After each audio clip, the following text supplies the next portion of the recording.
कैसे हैं आप? आशा है आप सभी स्वस्थ होंगे, सुरक्षित होंगे, अपने घर पर होंगे।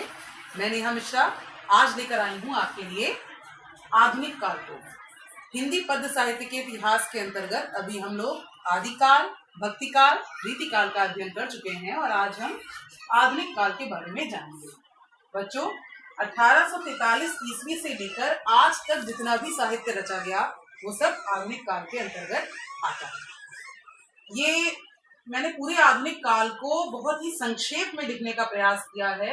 एक ऐसा चार्ट बनाया है, अगर आप ये चार्ट पूरा अच्छे से कंठस्थ कर लेंगे बच्चों, तो निश्चित रूप से आपके परीक्षा में कम से कम 2 अंक तो पक्के ही हैं। हो सकता है कि 2-2 अंकों के जो है 2 प्रश्न आ जाएं, तो आपको 4 अंक ये चार्ट दिलवा दे। देखिए, परीक्षा में प्रश्न मुख्य रूप से 2 प्रकार से आता है। या तो किसी काल विशेष की विशेषता पूछ ली जाती है कि उस काल में क्या, उस युग की क्या विशेषता है। इसके अलावा पूछ लेते हैं कि द्विवेदी युग के या छायावादी युग के 2 कवियों के नाम बताइए और उनकी रचना बताइए। तो उस दृष्टिकोण से भी यहाँ पर आपके उद्देश्य की पूर्ति हो रही है। तो चलिए प्रारंभ करते हैं। आधुनिक काल को 4 भागों में बांटा गया है। सबसे पहले भारतेंदु युग। भारतेंदु युग, जैसा कि इसके नाम से ही स्पष्ट है, भारतेंदु हरिश्चंद्र जो कि इस काल के बहुत प्रमुख कवि थे, प्रतिनिधि कवि थे, इसीलिए इनके नाम के आधार पर इस युग का नाम रखा गया भारतेंदु युग। 1868 ईस्वी से लेकर 1900 ईस्वी तक का समय जो है वो भारतेंदु युग का समय कहलाता है। और अगर विशेषताओं की बात करें तो इस काल में मुख्य रूप से राष्ट्रीयता की भावना देखने को मिली। देखिए, 1868 का समय था, अंग्रेजों ने हमारे भारत पर आधिपत्य स्थापित कर लिया था। 1857 का विद्रोह इससे पहले हो चुका होगा। तो हर देशवासी के अंदर राष्ट्रीयता की भावना बड़ा ही उबाल मार रही थी और वो हमारे साहित्य में भी दृष्टिगोचर हुई। तो राष्ट्रीयता की भावना इस काल की बहुत प्रमुख विशेषता है। इसके अलावा सामाजिक चेतना, समाज में एक जागरूकता आ रही थी। शुरुआत में जब अंग्रेज आए थे तो कहीं ना कहीं भारतीयों ने उनका विरोध नहीं किया था, लेकिन अब उनके अंदर ये चेतना आ गई थी कि नहीं, ये अंग्रेज हमारा हित नहीं कर रहे हैं बल्कि हमारा अहित कर रहे हैं। तो सामाजिक चेतना का स्वर भी इस युग में देखने को मिला। तीसरी विशेषता इसकी है भक्ति भावना।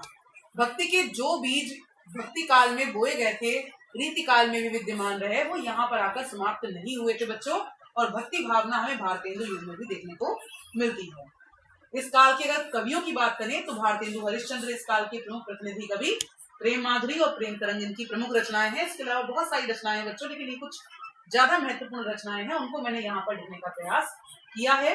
इसके अलावा श्रीधर पाठक, परीक्षाएं बहुत पूछे जाते हैं कि कश्मीर सुषमा के लेखक का नाम बताइए, कश्मीर सुषमा किसने लिखी है। तो कश्मीर सुषमा के रचयिता जो हैं वो है श्रीधर पाठक, भारतेंदु युग के 2 प्रमुख कवि। इसके बाद बात करते हैं द्विवेदी युग की। द्विवेदी युग का समय 1900 ईस्वी से लेकर 1922 ईस्वी तक का रहा। इस काल की जो सबसे प्रमुख विशेषता थी वो था इसका भाषा परिमार्जन। और भाषा परिमार्जन की, परिष्करण की यदि बात की जाए और महावीर प्रसाद द्विवेदी जी का नाम ना लिया जाए तो बिल्कुल सही बात नहीं होगी बच्चों। द्विवेदी युग का नामकरण ही महावीर प्रसाद द्विवेदी जी के नाम के आधार पर किया गया है। इन्होंने पत्रिका निकाली थी सरस्वती, और उस सरस्वती पत्रिका में उन्होंने उन्हीं कवियों को स्थान दिया था जिन्होंने हिंदी भाषा के संस्कार और परिष्कार में अपनी महती भूमिका निभाई थी। तो इस काल में जो काव्य रचा गया उसकी सबसे बड़ी विशेषता थी खड़ी बोली में काव्य रचना। इसके अलावा उपदेशात्मकता इस काल की दूसरी बहुत प्रमुख विशेषता थी। नीति एवं आदर्श की बातें बताई गई। उदाहरण के लिए एक दोहा मैं आपको बताऊंगी कि खल की संगति करने से जग में मान नहीं होता है, लोहे के संग में रहने से धन की मार अनल सहता है। बच्चों, इस संगति के अलावा बहुत सारी और भी बातें थी नीति परक, जिनको इस काल में इस साहित्य का अंग जो है वो बनाया गया। इस काल की अगर कवियों की बात करें तो अयोध्या सिंह उपाध्याय, हरिऔध, प्रियप्रवास इनकी बहुत प्रमुख रचनाएं बच्चों परीक्षा में पूछी ही जाती है अधिकतर। और मैथिली शरण गुप्त की साकेत, बच्चों ये आधुनिक रामायण भी कही जाती है। साकेत, मैथिली शरण गुप्त हमारे राष्ट्रकवि, इनकी बहुत प्रमुख रचना है। ये हमारा द्विवेदी युग था। इसके बाद बात करते हैं छायावादी युग की। छायावादी युग और छायावादोत्तर युग ये विशेष रूप से कक्षा 10 की परीक्षाओं के लिए बहुत इंपॉर्टेंट है। यहाँ छायावादी युग का समय है 1922 ईस्वी से लेकर 1938 ईस्वी तक। इस काल की विशेषताएं बच्चों बहुत महत्वपूर्ण है। अभी बोर्ड परीक्षा में कॉपी चेक हो रही थी उसमें ये प्रश्न आया था कि छायावादी युग की 2 विशेषताएं बताइए। 2 नंबर का प्रश्न था, इसको आप बहुत ध्यान से पढ़िएगा। मैंने यहाँ पर 4 विशेषताएं लिखी हैं ताकि 4 में से कम 2 तो आपको याद रहेंगी ही। पहली विशेषता है व्यक्तिवाद की प्रधानता। व्यक्तिवाद, व्यक्ति ने अपने बारे में सोचा, अपने बारे में लिखने का प्रयास किया। व्यक्ति के महत्व को यहाँ, व्यक्ति को महत्व दिया गया यहाँ पर। मैं नहीं चाहता चिर सुख, मैं नहीं चाहता चिर दुख, अपने हित की बात व्यक्ति ने कहना शुरुआत करी, तो व्यक्तिवाद की प्रधानता यहाँ देखने को मिलती है। इसके अलावा सौंदर्य की प्रधानता। जयशंकर प्रसाद की कामायनी सौंदर्य का साक्षात जो है प्रमाण है। नील परिधान बीच सुकुमार, खुल रहा मृदुल अग, खुला अंग, खिला हो ज्यों बिजली का फूल, मेघवन बीच गुलाबी रंग। बहुत सुंदर सुंदर कविताएं बच्चों इस काल में आपको देखने को मिलेंगी। प्रकृति का मानवीकरण तो लगभग हर कवि ने किया है। निराला को देख लें तो दिवसावसान का समय, मेघ में आसमान से उतर रही वह संध्या सुंदरी परी सी। संध्या सुंदरी को क्या बता दिया, परी जैसी उतर रही है। और इसके अलावा अगर जयशंकर प्रसाद की बात करें तो बीती भावरी जागरी, अंबर पनघट में डुबो रही तारा घट, उषा नागरी। उषा कौन है, जो प्रातः काल है उसको नागरी, नारी बताया। मतलब हर जगह प्रकृति को मानव के रूप में, स्त्री के रूप में या पुरुष के रूप में यहाँ प्रदर्शित किया गया। इसके अलावा जो है आप देख सकते हैं सैकत शैया पर दुग्ध धवल तनवंगी, जो है सैकत शैया पर दुग्ध धवल तनवंगी, गंगा ग्रीष्म विकल लेटी है श्रांत क्लांत निश्चल। यहाँ पर गंगा को भी एक सुंदर युवती ऐसा बताया गया है। तो प्रकृति का मानवीकरण जो है छायावाद की बहुत प्रमुख विशेषता है। इसके अलावा राष्ट्रीय प्रेम। चाह नहीं मैं सुरबाला के गहनों में गूथा जाऊं, चाह नहीं देवों के शीश पर चढ़ूं भाग्य पर इठलाऊं, मुझे तोड़ लेना बनमाली उस पथ पर तुम देना फेंक, मातृभूमि पर शीश नवाने जिस पथ जावे वीरन। तो ऐसी राष्ट्र भावना से ओतप्रोत रचनाएं भी इस काल में देखने को मिलती हैं। और बच्चों यहाँ इस काल के 4 कवि ये जो मैंने लिखे हैं, ये इस काल के 4 स्तंभ भी कहलाते हैं। परीक्षा में प्रश्न इस प्रकार से भी आता है कि छायावादी युग के 4 स्तंभ कौन कौन है, कौन कौन से कवि हैं। तो इन चारों लोगों के नाम आप अच्छे से कंठस्थ कर लीजिएगा। प्रसाद, निराला, पंत और वर्मा, महादेवी वर्मा। प्रसाद की रचना कामायनी बहुत बड़ा महाकाव्य, बहुत सुंदर महाकाव्य है ये। निराला जी की गीतिका, परिमल, पंत की लोकायतन, चिदंबरा, महादेवी वर्मा की यामा, ये ऐसी रचनाएं हैं बच्चों, इसके लिए बहुत सारे पुरस्कार इन कवियों को मिले हैं और परीक्षा के दृष्टिकोण से भी ये रचनाएं बहुत महत्वपूर्ण है। इसके बाद बात करते हैं छायावादोत्तर युग की। छायावादोत्तर युग को 2 भागों में बांटा गया है, प्रगतिवाद एवं प्रयोगवाद एवं नई कविता। प्रगतिवाद 1938 से जो प्रारंभ हुआ, तो नई कविता तक अभी तक जो भी रचा जा रहा है साहित्य, वो सब प्रगतिवाद और प्रयोगवाद के अंतर्गत ही आता है। प्रगतिवाद में मुख्य रूप से क्रांति की भावना देखने को मिलती है कवियों में।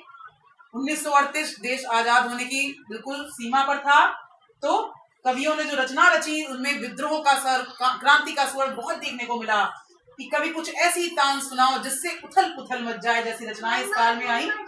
इसके अलावा शोषक वर्ग के प्रति घृणा। समाज में 2 वर्ग हो गए थे, शोषक और शोषित।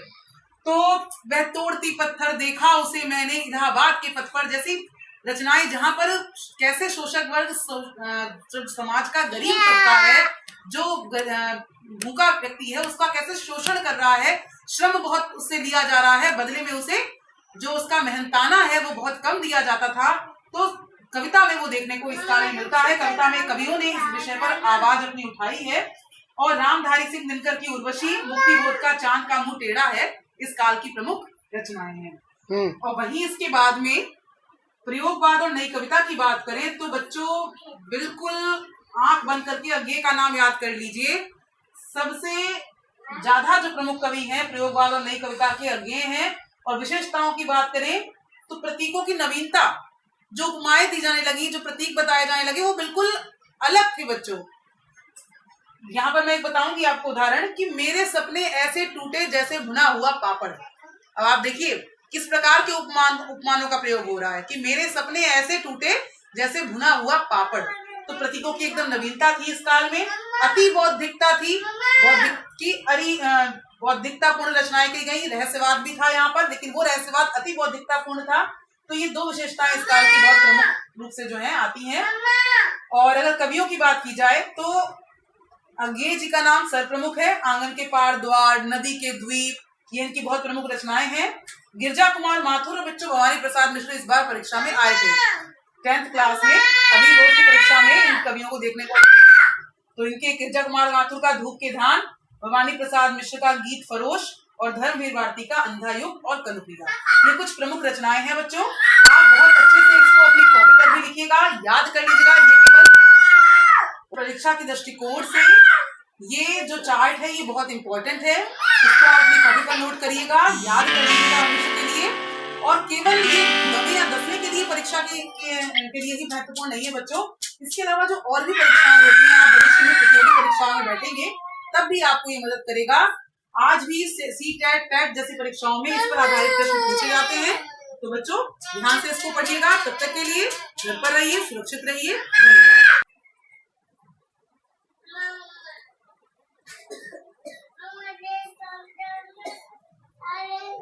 आगे बढ़ जाइए।